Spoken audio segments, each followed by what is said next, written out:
Welcome to all of you. My name is Ann Merchant, and I work for the National Academy of Sciences. And we are here to welcome you to our event, which is called The Mysteries of Havana Syndrome. And of course, as I said to Rick, well, thank God you're back, because last week you were not with us.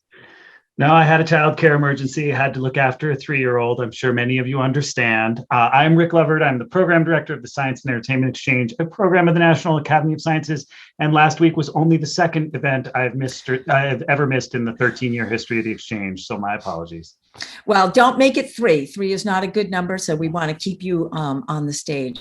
So thank you for being here, Rick, and thank all of you for being here with us today as well.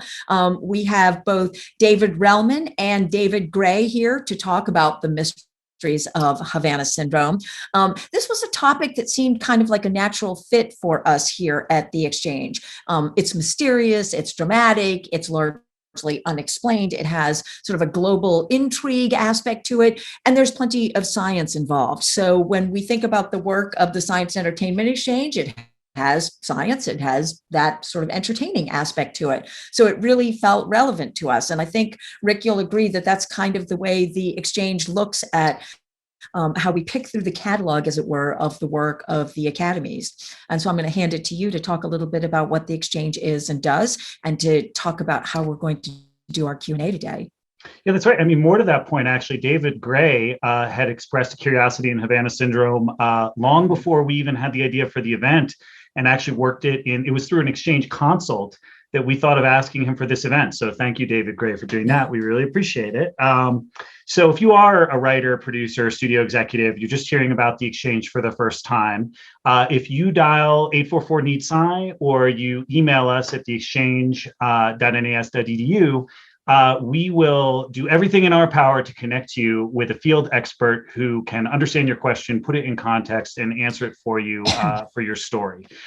We've done over 3,400 consults, including just about every Marvel film since Iron Man 2. I think we did do one on the Eternals, which is in theaters now. We also work with documentary filmmakers and even novelists. So if you have a question about science and you'd like to get an answer from someone who really knows what they're talking about, please call us here at the National Academy of Sciences. And if you are a STEM professional and this is your first time hearing about what we do, please do put your hand up in the air over email. And we would love to connect you with storytellers and put you in our database of people who know what they're talking about, which would be great. By the way, Friday is the 13th birthday of the Science and Entertainment Exchange. So if we've been a bit moody lately, maybe spend a little more time in our bedroom playing video games, you know why. But happy birthday to us, and especially to Anne, who this thing wouldn't exist without Anne. So thank you. Well, and we grabbed you not too long after we were born. So you've been with us most of the time. Well, thank you. Thank you for 13 years of gainful employment, Anne. So I also want to thank today's sponsor, Howard Hughes Medical Institute, without whose funding we would not be able to do these events. Also the Alfred P. Sloan Foundation, from whom we get major funding, and individual donors like many of you who gave today. Thank you so much. If you gave at the supporter level for a year, you will be able to have VIP access to all of our in-person sort of virtual event Q&As. So, and thank you for everybody who did that. I also want to thank Courtney, Sachi, Jeff, Ameche, and the team for helping us with all the technical aspects of producing these events. So today, you will hear from the chair of our Academy's report on Havana Syndrome, and from showrunner David Gray. They'll be by the way, who show ran Madam Secretary, not E-Secretary. That was a last minute typo, my fault. Apologies for that being in the deck. So sorry, David. And so they'll be in conversation talking about Havana Syndrome for about 20 minutes, something like that. And if at any question while David Relman or David Gray are speaking, you have a question, please throw it down here in the Q&A. I can see we've got 6 of those already. I'll take a look at those in a minute. I will be behind the scenes passing questions to David Gray. We always have more questions than we have time for. We'll do the best we can. If we don't get to your question, I'm sorry. It's my fault. It's because I didn't pass it to David Gray, not because it wasn't a great question. So my rabbit hole this week, the thing that as I was looking at this event and researching this event, I just couldn't take my eyes off of. Honestly, it was a little tough to look at. It's an NBC News piece about some of the people who are experiencing Havana Syndrome. And actually, David Relman is in the piece. But Highly recommend. I'm not going to say it's easy to watch, but it's Havana Syndrome in their own words, which I found very moving. Yeah, and actually, my rabbit hole is just Google Havana Syndrome. I mean, our report, and Rick, you've referenced the report that David chaired. It's that report is not brand new, and yet news stories continue to cycle through a variety of outlets almost every day. And if you Google it, I mean, what is Havana Syndrome? Symptoms, causes, and legislation. What's causing Havana Syndrome really? Rush to stop Havana Syndrome. Havana Syndrome, an act of war or an act? 7 bizarre facts about Havana Syndrome. I mean, it's just pages and pages if you Google it. So there's a lot out there, and yet there's a lot that we still don't know, which is why we were really very happy to be able to snag David Relman for today's event. So David is a member of the National Academy of Medicine, which in our world and in his field is a very big deal. So we always like to mention that. There are lots of accolades that you could list about David, and some of those, of course, appeared in the bio in our invitation. But he also has done a lot of work with the academies. He's been very active. As Rick said, he's the chair of the Havana Syndrome, but he's a member of our standing committee to advise the Department of State on unexplained health effects. That's the Havana Syndrome, but the Standing Committee on Emerging Infectious Diseases and 21st Century Health Effects, Intelligence Community Studies Board, the Committee on Data Needs to Monitor SARS-CoV-2. I mean, he's extremely active at the Academy, and so that makes us very proud when we can grab him yet again to do one more thing for this institution. But there isn't really anyone better that we could have asked to do this. So David, we're going to hand this over to you to sort of frame things up for us and for the audience, and then we will know that there'll be 2 Davids on the screen, and the 2 of you can take it from there. Thank you both. It's a pleasure to join you. It's a tough topic. And so what I thought I would do is just begin with a few introductory remarks. So at least we're all on somewhat the same page. Beginning in 2016, reports emerged of unusual health-related events in US, but also in Canadian government personnel based at embassies in Havana, and then among US government personnel based out of the US Embassy in China. And by 2019, there were about 50 of these cases. And because of the perplexing nature and the disruptive nature of these cases, the Department of State asked the national academies to set up a committee and address 3 issues. The first was, what's the nature of these clinical events? Tell us more about these clinical illnesses. Second, what do you think are some possible mechanisms that would explain these cases? And the third task was to provide recommendations for case management and for a future response to cases like this. So our committee started its work in the fall of 2019. We worked for 1 year. Our report came out about 1 year ago, and I'll just highlight some of the findings. First of all, we found that the most striking aspect of these cases was how they began. And how they began, at least for some of the individuals, was with what we and others have called an acute sensory event. This was the abrupt onset of a highly unusual and distinct set of signs and symptoms. In many cases, this event wakened these individuals from sleep, and they were either at home or in hotel rooms. And the most common signs and symptoms of this event were the sudden onset of a perceived loud sound, sometimes described as screeching or chirping or clicking, or a piercing sound as if a fire alarm were going off next to your pillow. Second, a sensation of intense pressure in the head, sometimes described as if you're driving down the highway with the rear windows of your car open, and there's that buffeting feeling, but even more intense. And then the third feature of these acute sensory events was severe pain. Sometimes the pain was on one side of the head, perhaps around the ear. sometimes in the face, or just diffusely throughout the head. And along with these three features, the sound, the pressure, the pain, some people reported ringing in the ears, hearing loss, dizziness, difficulty walking. So many of them, because they were in such acute distress, attempted to leave the location where they were located at the time these things began, and were unable to walk. And so in some cases, literally crawled away from their bed, for example. And interestingly, and perhaps most dramatically, for some of these individuals who were able to leave the so-called X, all of these sensory phenomena would suddenly subside. And in some cases where these individuals returned to the X, everything came back. And this, for some individuals, was a repeatable phenomenon, which made this initial set of findings so unusual and so distinct for us as a committee to hear about. In fact, our committee had some of the if I have to say, some of the best neurologists in the country. That's not me, but we had some wonderful neurologists who knew the entire neurologic literature, and they said to us, "We have never heard or read of anything like this, ever."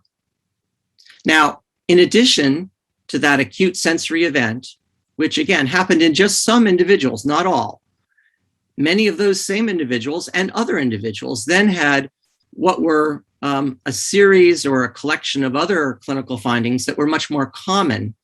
Things like persisting headache, dizziness, confusion, difficulty concentrating, depression in some cases, ringing in the ears. These were problems that, although linked to some of those dramatic, unusual acute events in some individuals, were the only features of illness in others. And so you can see that we were facing a very heterogeneous clinical problem. In about 1/3 of these individuals, the clinical issues became chronic. They went on not just for minutes and hours, but days, weeks, months, and in some cases, years. And for some of those individuals, these clinical problems were debilitating, prevented them from returning to work in a profitable way, despite desperately wanting to do so. And so when we began to look at the mechanisms that might explain such events, we decided to concentrate on that subset of individuals who had these unusual, distinct, acute sensory events. We reasoned that these cases would be the most unlike other known medical problems, and would therefore be the focus of our work. And so we considered 4 kinds of mechanisms. We didn't consider all possible, but 4 that seemed reasonable and had been suggested to us as worthy of some attention. The first was microwave radiation. The second was chemical exposure. In fact, the Canadian government had suggested that perhaps their affected individuals from Havana might in fact be suffering from exposure to organophosphate pesticides. So that was the second mechanism we considered. The third was infectious etiologies. And the fourth was psychosocial mechanisms. And at the end of our year of reading extensively the open literature, in talking to a number of experts who came to speak to us, in hearing from the clinical investigators who had looked at these cases, and after talking to 8 of these individuals directly ourselves, we arrived at the following findings. We found that of those 4 possible mechanisms, one of them seemed most plausible in explaining those unusual cases of acute sensory event, meaning this very distinct, unusual problem. And it was the pulsed microwave radiation mechanism that we found to be most plausible as an explanation for that subset of cases. Now, we also found that that psychosocial mechanisms might well explain some of the clinical findings that we had heard about in some of those very same individuals, as well as possibly in other individuals. So we were already talking about two possible mechanisms in explaining the larger population of affected individuals. But we fully recognized that this highly complicated, difficult, heterogeneous problem might be caused by one entity, and it might be caused by more than one entity or mechanism. And that was something that we simply presented as the kind of finding that one typically sees in complicated medical problems such as this. And so finally, I'll just say that there's still much to be done in trying to understand these cases, motivated in part by the degree to which some and many of these individuals have continued to suffer and still need and deserve further attention, but also motivated by the fact that other cases have continued to unfold in the months and years since we completed our work. And this is a problem that clearly deserves a much more expansive and deliberate effort to understand what's going on. So I thought I would call upon another David. One must have multiple Davids always in conversations like this. And so I wonder if David Gray would join me. Hey there, David. Sure. So full disclosure, and Rick touched on this earlier, and that was a great summary of the work you did. We on Madam Secretary, we did an episode where it ended up being a red herring, the illness, that it ended up that, the Russians were trying to, they were pointing surveillance devices, and that created an audio effect. But the illness, I know the way I'm not sure what actually made it into the episode, but I think we had said at one point when we were breaking it, the illness was caused by new carpeting was put in, which is a little bit the Canadian view, that there was some type of chemical introduced into the environment. But I guess, and I ask any question I ask you, I ask understanding that there may be some things you can't comment on. But do you think this was an attack on the United States? Right. So your question really gets to the underlying issue here, which is, can we explain all of this based upon natural phenomena that we understand to be just part of the natural landscape around us, without invoking some deliberate action by other humans that might have led to this? That's really what lies at the heart of this. And what we as a committee found was that it was very difficult for us to explain all of these cases, all of this, on simply natural phenomena. There's simply very little means, if you look at the medical literature, of explaining the subset of cases that had this unusual acute sensory set of events. The abrupt onset of sound, pressure, pain, disequilibrium that was so location specific.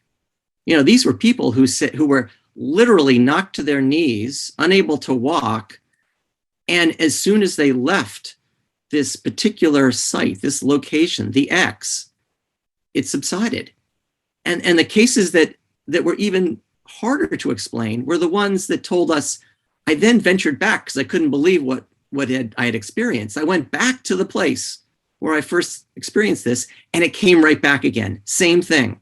Someone else told us, they fought it because they either didn't believe this was happening or didn't want to show that they were being hurt.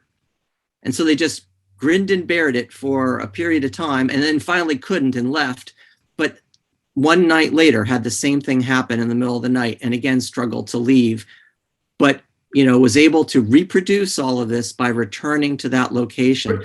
But how do you explain that? I mean, if it's a directed energy attack, a microwave attack, a pulse, however you describe it, is could we really believe that it would be continuing unless it was a natural phenomenon in that building, something to do with the engineering in the building and not an attack?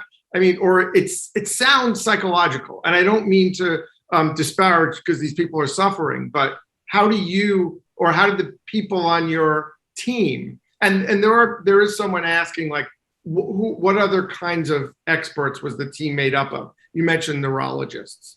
Sure. Yeah. So your first question, what's the scenario under which you could postulate such a thing happening? Well, first of all, people told us that it was a period of time during which they had this experience at that place. This wasn't a continuous phenomenon at that place at all times. Right. It began, it ended for some, and then did not occur again. You would have to postulate that energy was being directed at that site in a focused manner, and it was being deliberately, turned on and turned off, basically. Let me ask you a question about that specifically.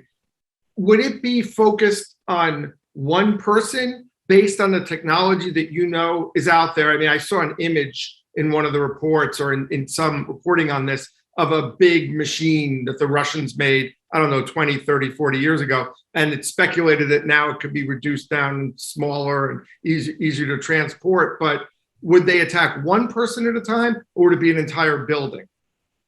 Yeah, no. So this is now the realm of two things. One is sort of speculation because we don't know, and second, the who done it and how part was not what our committee was asked to look at. So we weren't really, we didn't have the information that would have allowed us to judge exactly what would this look like that could have done this, and where would it have to have been, and what would be the purposes of those who might have initiated it. That's not what we really addressed.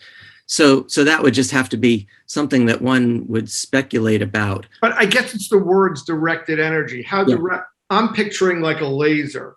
Could it possibly be something very broad that's attacking a mile-wide area? Yeah, I think. Yeah, no, yes, that's a great question. So the stories we heard about and read about, both directly and indirectly, would suggest that the target size might be as large as a room. In almost every case, there were people in adjacent rooms that didn't have the experience. In one or two cases, there were actually others in the room that either did or did not have that same experience. But I think we're talking about a room size area of exposure, let's say. Right. Steve is asking, were there commonalities among the victims before the experience? Well, I guess I would ask commonalities of what sort. One could imagine prior medical pre-existing problems that they shared.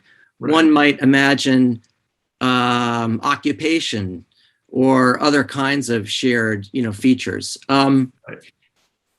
In many ways, we weren't really in a position to evaluate that, since we weren't given a lot of information about who exactly were all these people, what were their job descriptions, what were they doing at the time, what were their histories. But we did hear about a number of anecdotes of specific cases where it did sound as though in some cases, these events simply exacerbated some previous medical issues that they had. Some of these people, for example, had traumatic brain injury, and this brought back some of that, but more, and brought it back with much greater intensity.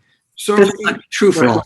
So I saw a report, I think it was on CBS, like Catherine Herridge, where you said that you found in the investigation that there were effects in the brain that are consistent, the pockets of energy, consistent with heating up cells very quickly, as in a microwave attack or a directed energy attack. And then they instantly stop being heated, but it creates these pockets of pressure. But my question, and you could explain that better, but my question is, so if it's attacking potentially the size of a room, but I think we could say not just attacking someone's head, it will probably be hitting their entire body. Did you find any effects in the rest of their body? Or would this type of attack this type of directed energy microwave attack affect other cells in other parts of the body? And did you find any evidence of that? Yeah, all good questions.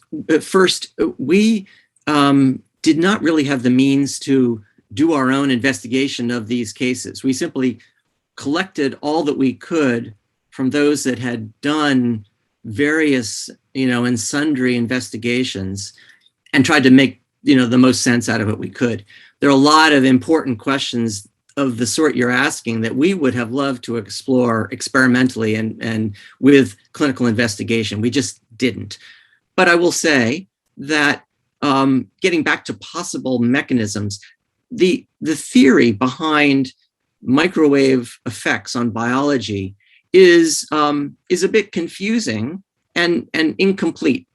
But there are many decades worth of various kinds of reports and investigations looking at the effects of various forms of microwave energy on cells, on tissues, on whole animals, and even on people. And some of this goes back to the 1960s even, when people like Alan Frey, who is a sort of an expert in radar, the effects of radar on humans, he noted that radar operators would hear this very odd clicking sound inside their head when they were exposed directly to microwave radiation of this pulsed type. And he explored this. He collected a lot of information about this phenomenon. It's called the Frey effect. What was clear to us was this would have to be just one part of a larger story about which we don't have a lot of detail. The theory behind the Frey effect and other effects of microwave radiation on the human body postulate the creation of very small but important pressure waves inside the head as these pulses of energy very quickly heat up and then allow to cool parts of the brain. And these this heating and cooling within tiny fractions of a second are thought to create pressure. And as the pulses, keep coming in at a certain frequency, these pressure waves start to propagate inside the skull. So you asked, what about the rest of the body? Yes, it is believed that microwave radiation may affect other organs like the heart, but in the head, you have a very unusual circumstance where you have a bony structure, which if penetrated to some degree by microwave energy, could allow for these reverberations to take place. And now these sound pressure waves might cause damage or even induce electrical signaling if they happen at the right frequency in parts of the brain. And, you see me waving my hands in part because we're not, fortunately, not able to do these sorts of experiments on humans. Right. But that's what it would take really to understand exactly what happens. Right. So we know that, that the U.S. is constantly spying on our adversaries and some countries that aren't our adversaries, and they're spying on us. And there are many techniques used to do that. Is it possible, or was it explored by your task force or by anyone that you know of, whether simple spying devices like directing, I don't know what kind of waves are used to snoop around, to point and try to listen in. What did you explore to see if any of the devices that are used to spy on country individuals, point them at a room, a building, could have caused this? Yeah, we didn't look at that as a committee. We weren't asked to. Okay. But certainly you and all the listeners will have read what is really a fairly significant open source literature on alleged use of pulse microwave radiation for all kinds of purposes, military, industrial, and espionage. And there is a sort of a famous series of reports that came out of the US Embassy in Moscow in the 1960s and 70s and up well through the 80s, where it was said that the embassy was subjected to microwave radiation as a means of exfiltrating information or listening on on activity inside the embassy, Right. and that this was sort of a part of the, MO of espionage efforts around the world. And it was said that there were some health effects from working at the U.S. Embassy in Moscow. Were they like this exactly? Not entirely, but there were some overlapping features. But I understand it may not have even been your charge, but whether it was or not, that hasn't been ruled out as far as you know. That the sickness is a side effect, not an intended attack. That it was really, that it could have been they were just spying on us, and oops, we made a lot of people sick. And exactly. No, I mean this would be speculation, but that sounds like a perfectly reasonable scenario. Yeah, right. Yeah. In fact, you could imagine that this was not the intent. This meaning the health consequences, right? But once discovered, perhaps turn out to serve some use, ill-begotten useful purpose. Sure. Hey, so Abby is asking, and I have to admit I read about this too. She said, I thought I read that the sound accompanying the sonic attack was attributed to crickets. Could you explain that? Yeah.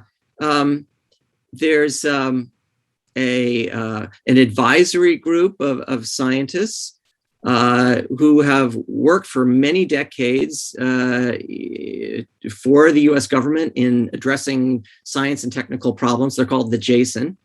And the JASON group did a study several years ago looking at some of the phenomena from Havana. And their study was classified, but one can now read parts of their findings in the popular media. They apparently got hold of a cell phone that was in the possession of a case in Havana and present at the time of an acute sensory event. And the JASON said apparently that they were able to recover a recording off of the phone with acoustic, auditory signals that they then analyzed and determined to be the sound of a local species of cricket from Havana. To me, while interesting, it sort of begs the question, would you have expected a cell phone to actually record the original energy and preserved it in the same form as it was delivered, so that you could then figure out what it was? And to me, that sort of begs a little incredulity, since the purpose of a cell phone microphone is not necessarily to capture all that might have emanated in the world around it. Right. Well, along those lines, many people are asking about specific reports and theories that you may have reviewed. Perhaps an overview, you could give an overview of what was considered for the report that could be discussed publicly. Well, this gets back to the mechanisms that we addressed. Is that what you think? Yeah. I mean, so we did not go into this with some preconceived idea of what it was that might have caused this. And again, I just want to make sure that people understand we left without a conviction that we had solved this. We left thinking that we had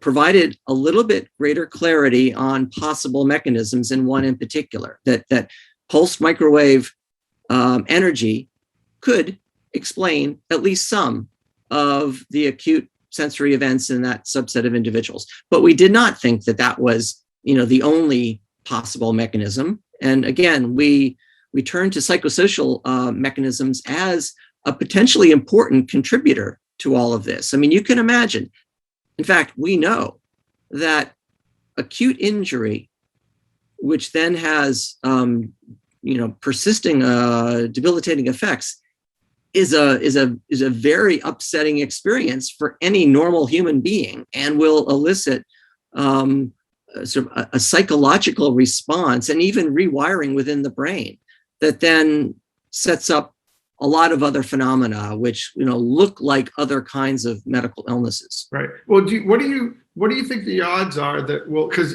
I'm pretty sure Anthony Blinken, Secretary of State Anthony Blinken, recently was saying, "Damn it, we've got to get to the bottom of this." Right. Do you think that we'll ever have 100% clarity on what happened, and maybe soon? I don't know. 100%. That's always what's tough. happening, I should say. Yeah. Yeah. I do think that we will gain greater clarity. I do. Mm-hmm. And I think sometime relatively soon, given the incredible efforts now underway, I hear, to study these cases, to do the kinds of things that we could not do as a committee.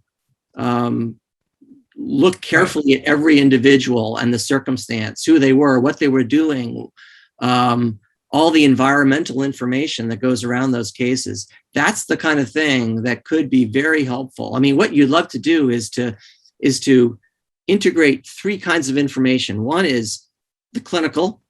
A second is the scientific and engineering information about what, could have been delivered, what could have been the stimulus for this.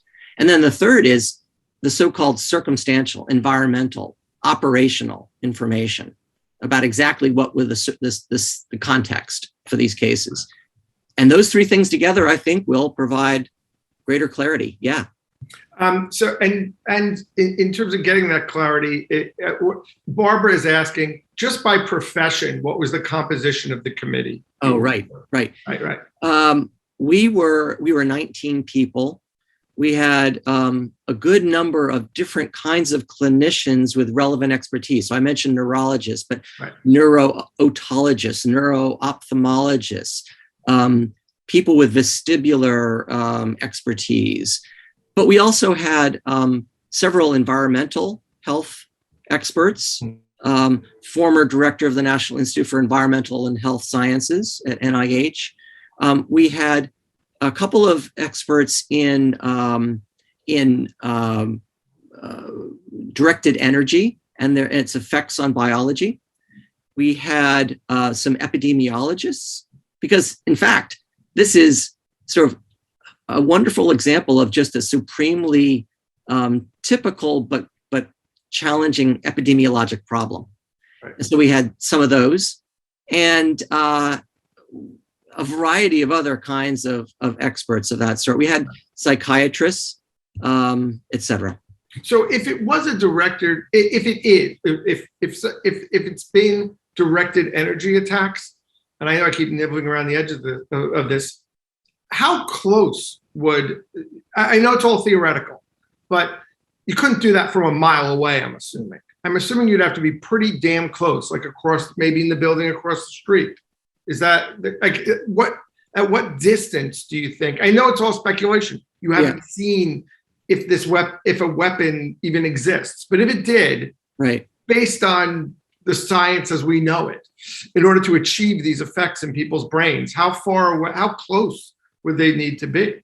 Yeah, right. So I'm going to just, give you my sense of this from the reading I've done. This wasn't, the work of the committee, but it would seem that this kind of electromagnetic radiation, so in the microwave realm or even in the the ultrasound realm, would have to have been delivered from not much farther than, let's say, 100 meters, maybe less, in order to be able to get enough energy at that place in order to have biological effects. I think we're talking about in that range or less. Well, maybe if I was writing the episode of television, maybe there's the rapid reactionary force that's being put in various places where we think maybe the next attack is going to come.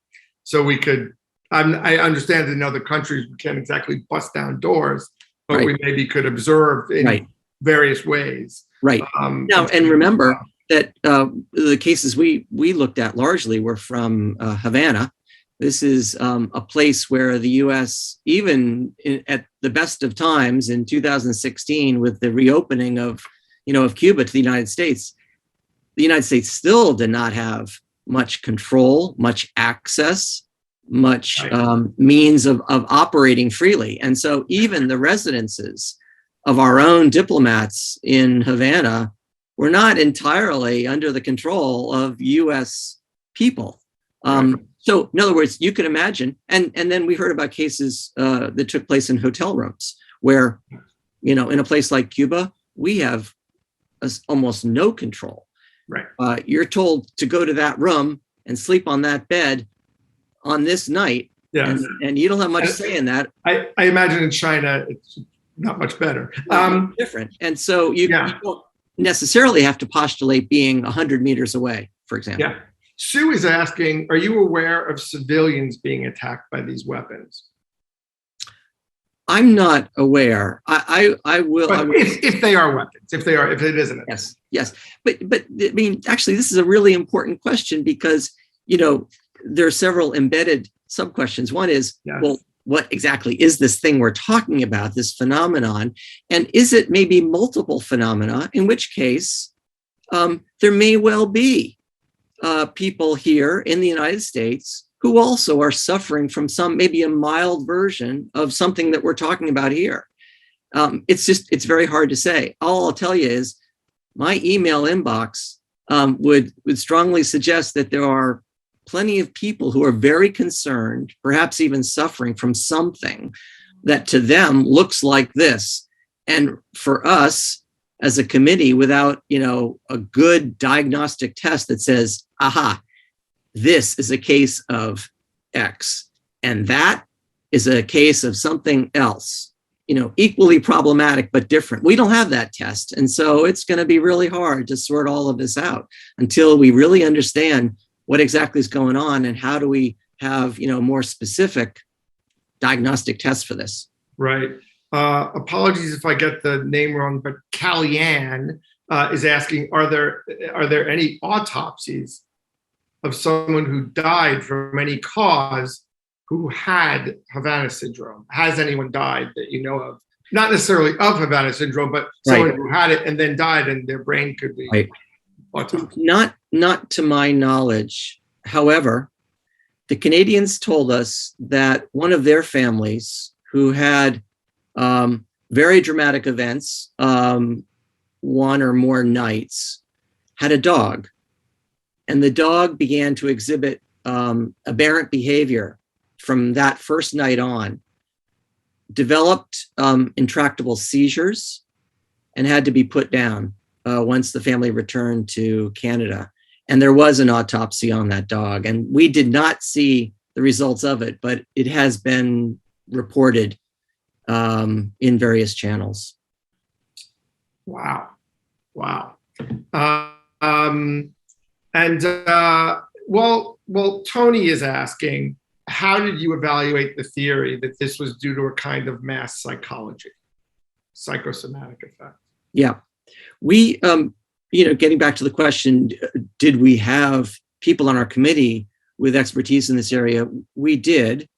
And we did deliberately look at a whole variety of different kinds of clinical problems within the realm of psychosocial. So psychosocial is not just that thing that has been colloquially called mass psychogenic illness, but it includes delusional disorders. It includes a variety of different kinds of problems. And we looked at all of those. And for nearly all, there are criteria that define those disorders. And we sought to determine whether we could establish one of those diagnoses based upon the criteria. Mass psychogenic illness requires evidence of essentially social contagion, mechanisms of sharing of information that track with the propagation of the illness. We did not have that kind of information with which to make that diagnosis. Could it have been the case? Possibly, but it would have had to have been for later cases because, here's something else that we found somewhat compelling. The individuals we spoke to, some of them were some of the earliest known cases to have taken place in 2016. At the time they had these events, middle of the night events, there essentially hadn't been any cases. They certainly had heard of nothing. And they themselves wondered, is this something I should even tell anybody about? I have no idea what just happened to me. Maybe I should just keep this to myself. And so some of them did. It was months until they later spoke. By that time, other individuals had also had similar kind of isolated events. So when we piece it together now, it seems hard to explain those early cases on something that would have required, bona fide evidence of a social contagious phenomenon. Were you briefed by the intelligence community at all, or anyone in that realm, or is that something you? No, our committee, so the National Academies, this is an important point maybe to make. The National Academies was set up 150 years ago to inform the US public. And on matters of importance to public health, science, and technology. And part of the whole purpose of the academies is to share everything about not just what's found, but the methods used to arrive at those findings. And this is something the National Academies has tried fervently, I think, for very good reason, to do throughout, unless a study simply makes it impossible to do so. There have certainly been studies, and I've been involved in some, where some of the information is going to have to be kept classified because it started classified, and then it's not ours to release as such. However, in this case, we decided, because we had a committee of particular expertise, which included many individuals without security clearance, we decided, let's stick to our purpose in just providing everything that we've done and how we did it in the public domain.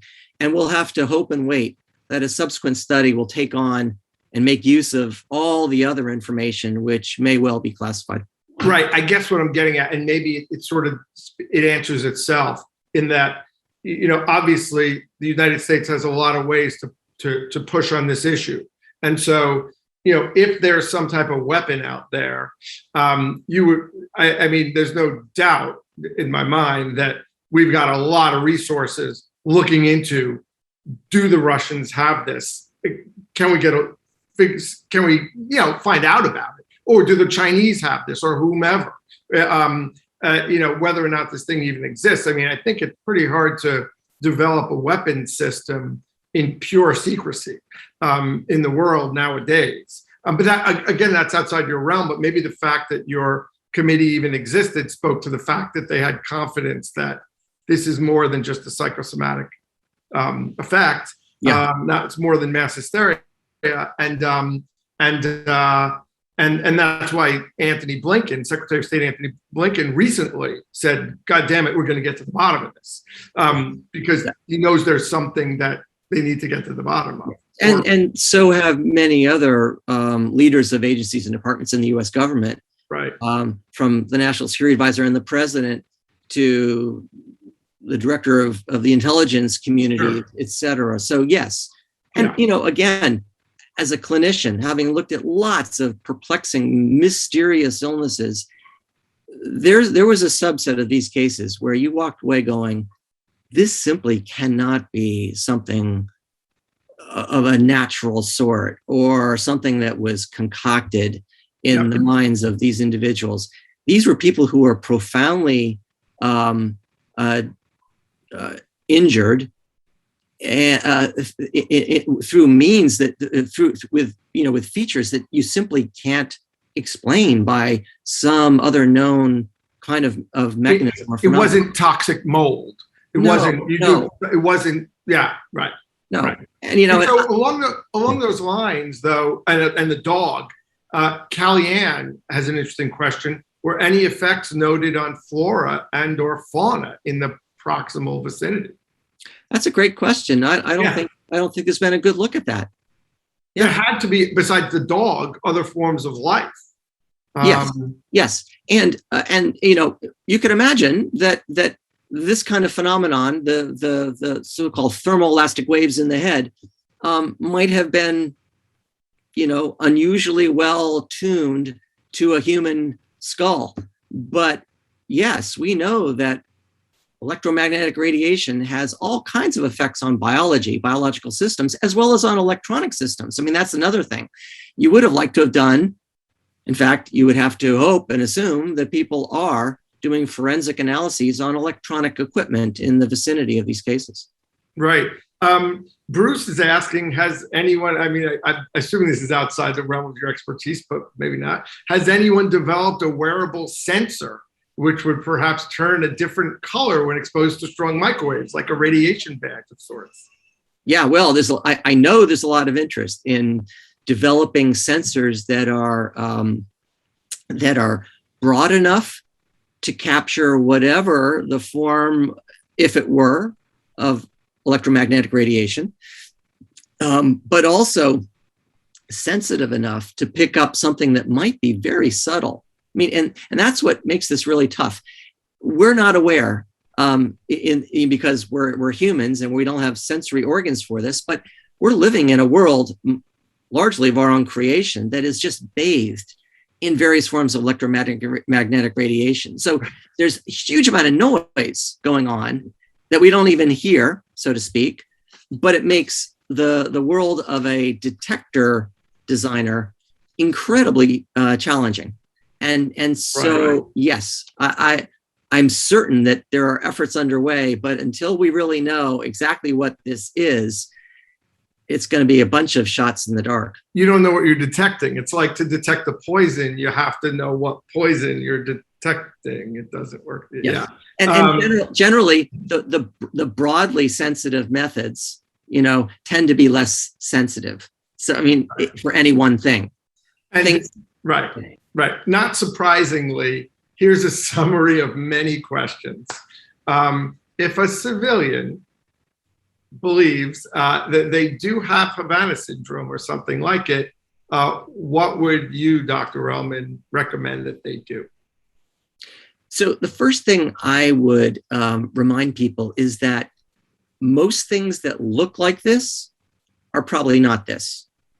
And I can tell you that there are a number of known medical problems that mimic various features of this. For example, we found that the most prominent clinical feature of this acute sensory phenomenon is a vestibular injury. Now, there are a number of known medical problems that cause vestibular injuries. What is a vestibular injury? I'm sorry. Sorry. So the vestibular system is the system that begins with this little organ inside the inner ear called the labyrinth. And it's designed to allow us to sense our position in space. Mm-hmm. And it then allows our body to correct when we are tipping or improperly oriented. It's an incredibly sensitive system. We could talk about how it works. It's like a true miracle of nature, but it's also very susceptible to injury. And there are lots of ways in which it gets injured, including viral infections. So this is an area that's closer to my area of expertise. There's something called vestibular neuronitis, thought to be a number of respiratory viruses that can cause this. It can mimic. Vestibular neuronitis can mimic some of these symptoms. In fact, it can cause people to wake up in the morning with profound imbalance and nausea and vomiting, et cetera.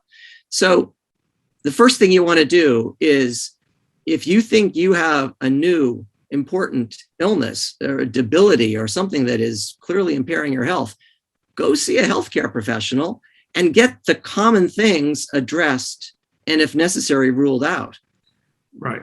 So that, I assume a vestibular injury also includes, I believe, someone watching today, a friend of mine who took me on a crazy roller coaster at Magic Mountain, and I had to sit for 3 hours. I thought I was in a car accident. That's a form of a vestibular disruption. Absolutely. There are drugs. There are also drugs that injure the labyrinth. And so, yeah, there are lots of forms of injury, and they will all cause some, not all, but some of these symptoms.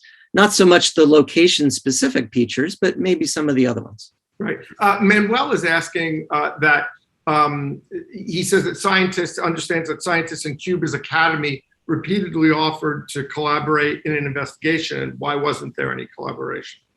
Yeah, I actually personally very much wanted to.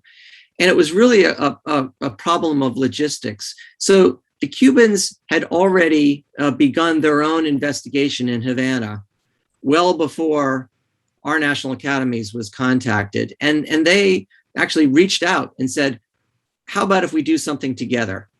I thought it would make sense for us to first do our thing with our usual mechanisms, and then get together with them and share what we had done. Logistically, it just turned out to be very difficult because our study began in 2019 fall. Halfway through, we get sort of shut down physically because of COVID, and did the last half of our study virtually. We had a virtual meeting, in fact, in May of 2020, and wrote our study, in quarantine. So had that not been, I would have thought it useful to have, some kind of convening where we would share our thoughts and the kinds of information that we each had. It just proved to be logistically near impossible. So we're heading up on the end here. So just one more question, and coming back to the victims of this, are there? Lisa is asking, are these types of head injuries reversible, or can these people, or most of them, do you think most of them will heal and be okay eventually? And what percentage of these Havana Syndrome victims have recovered? Yeah, the answer is yes. In some cases, clearly there is recovery. Some cases we heard about, others we read about, were largely back to completely normal functioning within a couple of days, let's say. We found that those from Havana, in some cases, about a third of the cases went on to illnesses that lasted months and years. We think it was because they did not receive prompt care. We had some neurologic rehabilitation experts on our committee who shared with us their literature, which shows that the sooner you get someone to definitive neurologic rehabilitation, the more likely will be their full recovery, or the more likely will be a speedy recovery. And so we believe that now, as this is a better understood, truism, cases are getting to care more quickly, and there are fewer people who are having lasting effects. Right.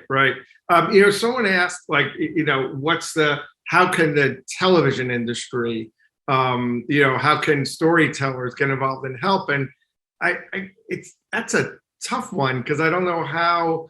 I guess approach it sensitively. I know, one of the people that when we did it on Madam Secretary, a former Pentagon employee, was wary of us touching it at all. This was back in 2017. He was wary about us touching it at all because it was so sensitive. Yeah. And dealing with, foreign service officers, people who work for the State Department, the CIA, their families. So, if it were a Law and Order episode, it would be someone ends up dead, and it turns out it's a lawyer for a victim, who's trying to get compensation from the government or something. If it was a Good Wife episode, it would be, someone's is trying to divorce her husband, and he's not giving her a divorce, then she's suing him for whatever state they're in. It has to be agreed upon. And then it turns out he has Havana Syndrome, and brings in David Relman as an expert, and he ends up having a torrid affair with Juliana Margulies on the show. There's a lot of different ways to approach unlikely. it. That sounds unlikely. There's lots of different ways, different shows. Medical shows, House would do it. Someone would come in with a crashing, ringing in their ears and headaches, and they have Havana Syndrome. Yeah. On a medical show, any type of show, Madam Secretary did it the way we did it. But this is a very real world problem. And thank you, David, so much for sharing your insights. It's really, it's the intersection of medicine and patriotism. Yeah, to help your country and people listen, who are out there. The thing I wrote in the preface to the study report is something I still hold to, which is it still is a privilege and an honor to to try to help these individuals. They are incredibly selfless. They're incredibly dedicated to serving our country. And they're doing so under circumstances, in some cases, that are just incredibly difficult. So, I mean, my hat off to them. That's why I and anybody else would be taking this on. And I think you're describing, David, exactly the reason I suppose that people serve on academies committees is that the work that we ask you to do and the expertise we ask you to offer are really important and very necessary. So, and we very much appreciate that this is not exactly like committee service, but communicating the work of an academy's report, and not everyone will read that report, although it is free to download as a PDF, and you can read it if you want to from the Academy's website. Sachi had already provided that link. So you can read the full report there. But I think that hearing directly from the chair of a committee is incredibly valuable. And then, of course, through the lens of a storyteller, David Gray, it's the combination that the exchange, tries to offer our audiences. So thank you both very much for this. We really appreciate it. The mystery continues. Maybe we'll have you back for a follow-up when there's more to report. So stand by for that. Yeah, thanks everybody. This was a big audience for us. We had well over 600 people tuned in this week. So a lot of people are very interested in what you both have to say, and we really appreciate that you're taking our stage to say it. I also want to let you know that on December 1st, we're taking a week off for Thanksgiving, but on December 1st, we will have Emery Brown talking about our brains on anesthesia. And Anne, you really sold me on this event when you pitched it in our group meeting. So can you tell us a little bit about what Emery does? Well, Emery is what we like to call a triple threat. He's a member of all three of our academies. He's a member of the NAS, the NAM, and the NAE. And I had originally seen him give a public talk about what our brains are doing when we're actually on anesthesia. And it's not as straightforward as you might think. And it's a really important look at how we need to think about the next time any of us are going in for any kind of surgeries, but it's also expanding the knowledge of both anesthesiology and of neuroscience. It's really fascinating. So look for that invitations, come back after Thanksgiving, and join us for that event. We look forward to seeing you then. But in the meantime, happy Thanksgiving. Exactly. Bye.